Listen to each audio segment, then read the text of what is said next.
Good evening students आज हम समझेंगे मैग्नेटिक इंटेंसिटी और मैग्नेटाइजेशन क्या होता है। वन बाय वन हम इसको समझते हैं। सबसे पहले हम समझेंगे मैग्नेटाइजेशन क्या होता है। इसके लिए हम किसी सैंपल को कंसीडर करते हैं। सपोज दैट हमारे पास कोई सैंपल है, तो इसमें जो dipole movement per unit volume होता है, इसी को हम बोलते हैं इसका मैग्नेटाइजेशन। उसके बाद आगे आता है मैग्नेटिक इंटेंसिटी। मैग्नेटिक इंटेंसिटी को हम यहां पर रिलेट कर सकते हैं इलेक्ट्रिक फील्ड इंटेंसिटी से। जैसे चार्ज इलेक्ट्रिक फील्ड इंटेंसिटी के बारे है कि उसकी स्ट्रेंथ कितनी होगी, वैसे ही यहां पर जो करंट फ्लो होती है, अगर हम कोई सोलोनॉइड कंसीडर करें, उसमें करंट फ्लो होती है, तो वो बताता है कि मैग्नेटिक इंटेंसिटी कितनी होने वाली है। तो वन बाय वन पहले मैं मैग्नेटाइजेशन की डेफिनेशन लिख देता हूं। मैग्नेटिक मूवमेंट मैग्नेटाइजेशन को हम कैपिटल एम से डिनोट करते हैं। तो आ जाएगा हमारे पास मैग्नेटाइजेशन इसको हम equal to small M net. देखो यहां पर समझ जाओ स्मॉल एम नेट क्या है। स्मॉल एम नेट यहां पर नेट मैग्नेटिक मूवमेंट होता है डिवाइड बाय वी तो आप समझते ही होंगे, वी होता है इसका वॉल्यूम। अब इसके बाद अगर हम इसकी एसआई यूनिट निकाले तो SI unit of magnetization is equal to SI unit of magnetic movement. Magnetic movement is equal to ampere metre square, because magnetic movement is equal to current into area. The SI unit of current is ampere and SI unit of area is meter square divided by SI unit of volume. It is equal to meter cube. So net SI unit of magnetization is equal to ampere meter inverse. Magnetic movement की SI unit divide by इसको किया volume से, तो ये total इतना आ गया।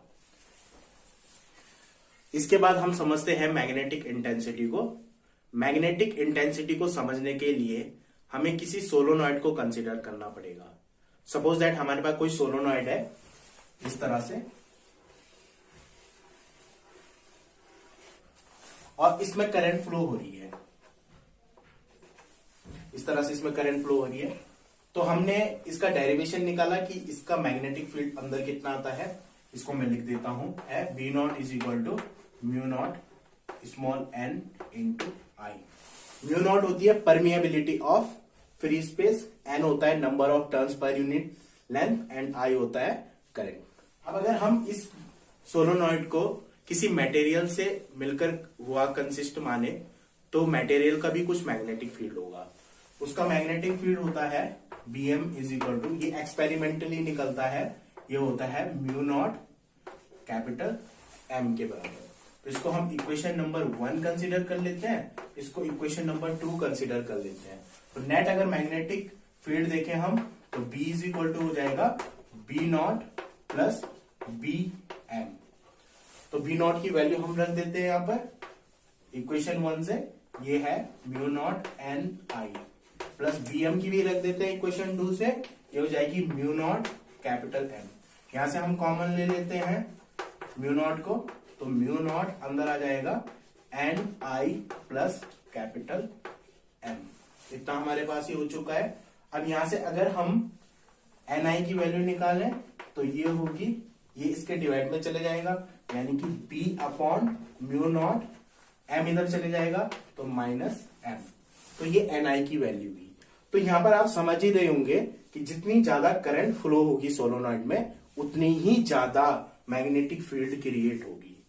तो यही जो टर्म होता है ना, small N into capital I, इसी को बोलते हैं मैग्नेटिक इंटेंसिटी। मैग्नेटिक इंटेंसिटी को हम कैपिटल एच से रिप्रेजेंट करते हैं। तो एन आई की जगह अगर हम कैपिटल एच लिखें, तो ये हो जाएगा capital H is equal to B upon mu naught minus capital M. So it is called magnetic intensity. इसी को हम बोलते हैं मैग्नेटिक इंटेंसिटी, क्योंकि ये बता रहा है कि कितनी ज्यादा मैग्नेटिक फील्ड यहां पर बनने वाली है।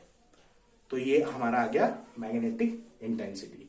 अब आगे अगर हम इसको और आगे सॉल्व करें, लिख देता हूं,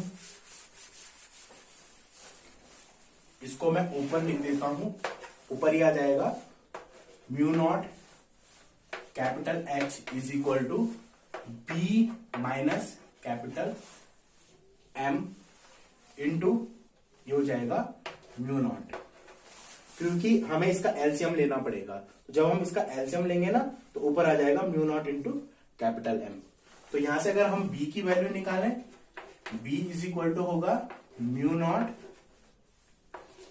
capital H plus capital M, इतना ये हमारे पास आ जाएगा। अब इसके बाद मैग्नेटाइजेशन जो होता है, मैग्नेटाइजेशन ये डायरेक्टली प्रोपोर्शनल होता है मैग्नेटिक इंटेंसिटी के। जितना ज्यादा मैग्नेटाइजेशन होगा उतनी ही ज्यादा मैग्नेटिक इंटेंसिटी भी होगी, क्योंकि ये तो मैग्नेटिक इंटेंसिटी करंट पे भी डिपेंडेंट होती है और दूसरा मैग्नेटाइजेशन पे भी डिपेंडेंट होती है। तो अगर हम यहां से प्रोपोर्शनल को हटाएं तो हमारे पास आ जाएगा M इज इक्वल टू, यहां पर एक कांस्टेंट इन्वॉल्व हो जाता है, इसको बोलते हैं magnetic susceptibility. It is called magnetic susceptibility. और आगे हमारे पास आ जाएगा H।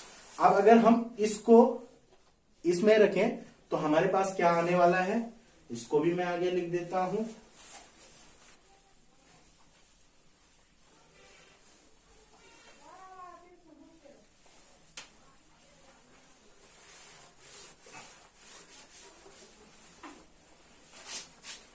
ये हमारे पास हो जाएगा capital B is equal to mu naught capital H plus C into capital H। अब अगर हम H को कॉमन लें तो B इज इक्वल टू हो जाएगा mu not H 1 plus G। यहां पर 1 प्लस G को हम कुछ बोलते हैं म्यू आर। म्यू आर का मतलब हुआ रिलेटिव मैग्नेटिक परमिएबिलिटी। तो इतना हमारे पास